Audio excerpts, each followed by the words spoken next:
On March 2nd, 2009, a snow-filled day in Washington, D.C., hundreds of protesters descended on the nation's capital to rail against the use of coal as an energy source.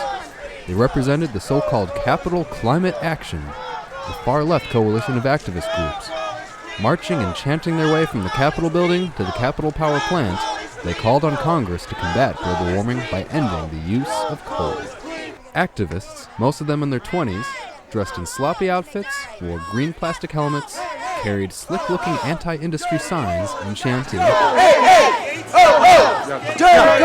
we're gonna go around."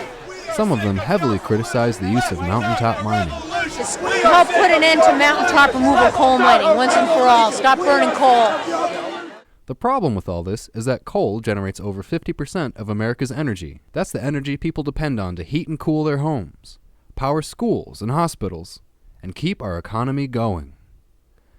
And coal power only costs about a third of what alternative energy costs, so it's not like we can just wave a magic wand and get rid of coal.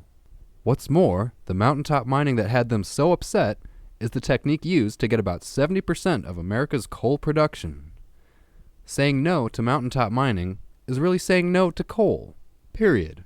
To combat this dangerous agenda, the Competitive Enterprise Institute arrived on the scene to show the sensible side of this debate. We're here to celebrate the blessings of affordable energy in America.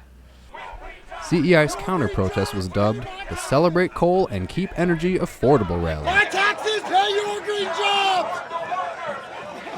My taxes pay your... Over 30 people attended the counter-protest, including friends from the Cooler Heads Coalition and acclaimed Mind Your Own Business directors Anne McElhaney and Phileme McAleer.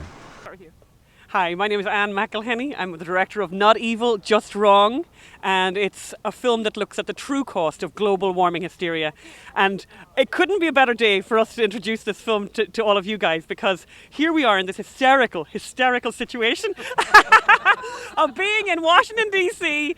It's like minus some outrageous number in centigrade. It's really, really cold. It's like a foot of snow on the ground, and we've got thousands of people, bizarrely, protesting about global warming. But no one's ever sat down and said, what will this mean, this legislation, this cap and trade or whatever the latest fad is, what will it mean to ordinary working Americans whose lives and livelihoods depend upon cheap energy? Science doesn't lie! Science doesn't lie! If you think it's just the crazy left coast professional demonstrators who have a problem with our way of life, think again. House Speaker Nancy Pelosi and Senate Majority Leader Harry Reid have said that they plan to switch the Capitol Power Plant entirely to natural gas.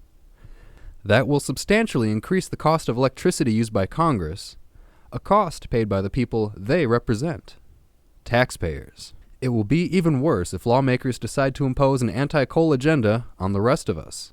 Besides skyrocketing electric bills Americans will face if coal is banned, thousands of people will lose their jobs in Kentucky, West Virginia, New Mexico, and South Dakota.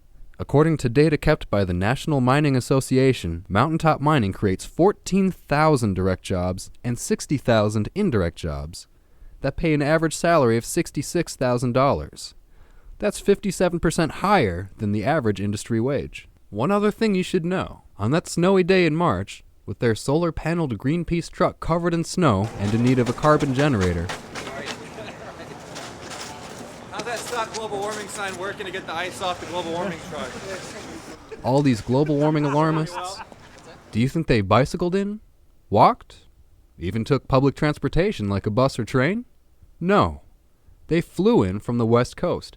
All that jet fuel, all the equipment brought in, the stage, the microphones, the trucks loaded with food, the plastic helmets, the fluorescent signs. And after the protest, they boarded their flights back to the West Coast.